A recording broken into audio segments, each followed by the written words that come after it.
جی ناظرین welcome back. بات ہو رہی ہے قاضی حسین احمد صاحب سے. قاضی صاحب، جب جنرل ضیاء نے جماعت اسلامی کی معاونت سے امریکن سپانسرڈ جہاد شروع کیا تھا افغانستان میں، اس وقت جماعت اسلامی کو کیوں ہی خیال نہیں آیا تھا کہ مستقبل میں امریکہ پاکستان کو ہزیمت کا شکار بھی بنائے گا اور یہاں پہ اس طرح کی کوئی جنگ بھی شروع کر دے گا؟ کوئی ایک ہوتی ہے نا فور سائٹنس. یہ بہت بڑی غلط فہمی ہے کہ یہ یا جنرل ضیاء نے شروع کیا ہے یا امریکہ نے شروع کیا ہے. میں اس کا عینی شاہد ہوں. میں نے خود اس میں حصہ لیا ہے، اس کے ابتداء میں اور اس کے بالکل پلاننگ میں اور اس کی منصوبہ بندی میں شریک رہا ہوں. جب داؤد کا انقلاب آیا تو وہاں کے جو نوجوان ہیں اسلامی تحریک کے افغانستان کے، انہوں نے ہمیں اپروچ کیا. میں نام بھی بتا دیتا ہوں، حبیب الرحمن شہید بالکل نوجوان تھے، پولی ٹیکنک انسٹیٹیوٹ کے طالب علم تھے. تو میرے پاس آئے اور انہوں نے یہ کہا کہ روس یہ چاہتا ہے، بین الاقوامی طاقتیں یہ چاہتی ہیں کہ لسانی بنیادوں پر پاکستان کو بھی تقسیم کریں، افغانستان کو بھی تقسیم کریں، اور ہم اسلام کی بنیاد پر دونوں کو یکجان دو قالب بنا سکتے ہیں اور ایک دوسرے کے ساتھ تعاون کر سکتے ہیں. جماعت اسلامی نے ان کے ساتھ تعاون کیا. آپ نے ان کے ساتھ تعاون کیا یہ جانتے ہوئے بھی کہ آپ کے ساتھ جو آپ کا دست راست بن کر کے کام کر رہا ہے وہ بھی ایک غیر مسلم ریاست دیکھیں جی، جس کے مقاصد کچھ اور ہو سکتے ہیں. یہ پیپل پارٹی کا زمانہ تھا جب انہوں نے اپروچ کیا، اور ذوالفقار علی بھٹو کے زمانے کے اندر بھی یہاں پہ جب ضیاء الحق آئے تھے مداخلت کر کے، تو اس سے پہلے نصیر اللہ بابر اور ذوالفقار علی بھٹو اور نصر من اللہ چیف سیکرٹری تھے صوبے سرحد کے، ان لوگوں نے آپس میں تعاون کیا تھا اور یہاں 5000 رجسٹرڈ افغان مہاجرین موجود تھے. جہاد افغانستان سو کالڈ جو بھی جہاد افغانستان تھا، اس کے اثرات پاکستان آج تک بھگت رہا ہے. پاکستان میں آج بھی افغانی مہاجرین موجود ہیں جن کی رجسٹریشن کا ابھی تک کچھ نہیں پتہ ہے. وہاں سے اسلحہ بھی پاکستان میں آیا، وہاں سے پاکستان میں بدامنی کا کلچر بھی آیا، وہاں سے ڈرگز پاکستان میں آئی، اور آج بھی پاکستان جو ہے وہ اس مسائل سے جوجھ رہا ہے جو کبھی پاکستان کو درپیش تھے. ویسے جی وہاں کی نسبت جو کراچی پورٹ سے اسلحہ آ رہا ہے اور جو کراچی سے امپورٹ ہو رہا ہے وہ بہت زیادہ بڑی تعداد میں ہے. آپ کو پتہ ہے کراچی سے اسلحہ کہاں آ رہا ہے، کب آ رہا ہے، کون لا رہا ہے؟ کراچی کے میں جو اسلحہ ہے اور جو کراچی میں آیا ہے اور جو سمندر کے راستے سے آتا ہے پورے ملک میں، یعنی میں یہ نہیں کہتا، کسی کے اوپر الزام نہیں لگاتا، لیکن آپ نے ایک بات تو کی ہے نا، اور مجھے یقین ہے کہ یہ ایک فیکٹ یہ جو ہے نا یہ صرف افغانستان کی وجہ سے نہیں ہے.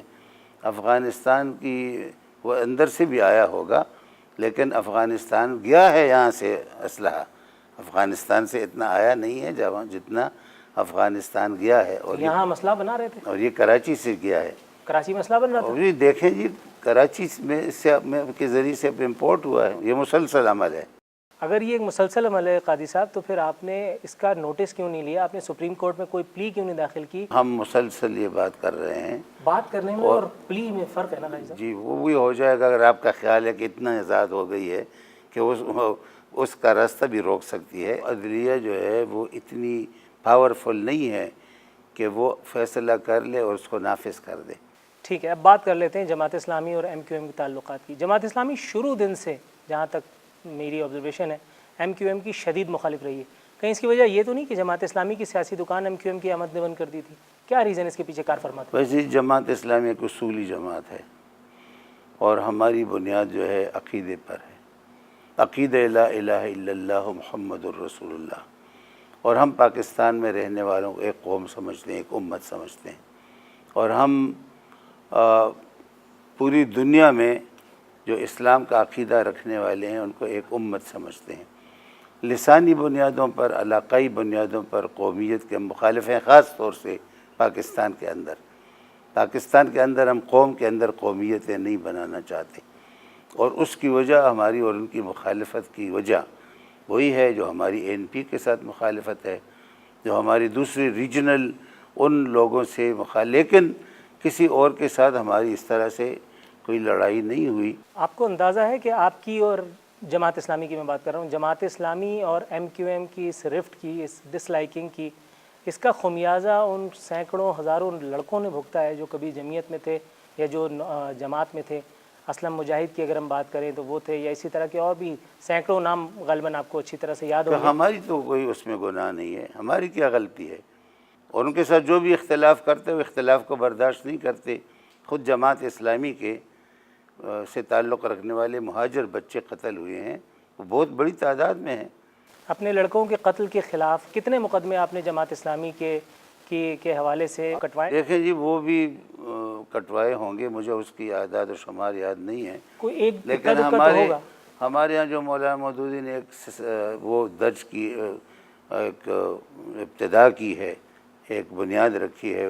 خود اس زمانے میں جب ایوب خان نے ہمارے جلسے پر حملہ کیا تھا تو اس وقت اللہ بخش شہید ہوا تھا، اور مولانا مودودی رحمۃ اللہ علیہ نے کہا کہ جی ہم نے اللہ میاں کے دربار میں اس کا مقدمہ درج کیا ہے، یعنی سارا کام اللہ میاں کے سپرد کر کے ہم بری الذمہ ہو گئے۔ یعنی مطلب یہ جی جہاں پہ آپ کو انصاف نہیں مل سکتا، اور جہاں گولی چلتی ہے، اور جہاں کسی کو کوئی عدالت کا دروازہ کھلا ہوا نہیں ہے، اور کوئی ایسا انصاف کا دروازہ کھلا ہوا نہیں جس کو کھٹکھٹا کے آپ کو انصاف مل سکے، تو آپ کو لمبی جد و جہد کرنی ہے، اور اس لمبی جد و جہد کے نتیجے میں آپ کو ملک کے اندر جب عدل اور انصاف کا ایک دور آئے گا تو انشاءاللہ یہ ساری مقدمات بھی اس کے نتیجے میں ٹھیک ہو جائیں گے۔ ٹھیک ہے ناظرین، باتوں کا سلسلہ بھی جاری ہے، ہمارے ساتھ رہیے گا۔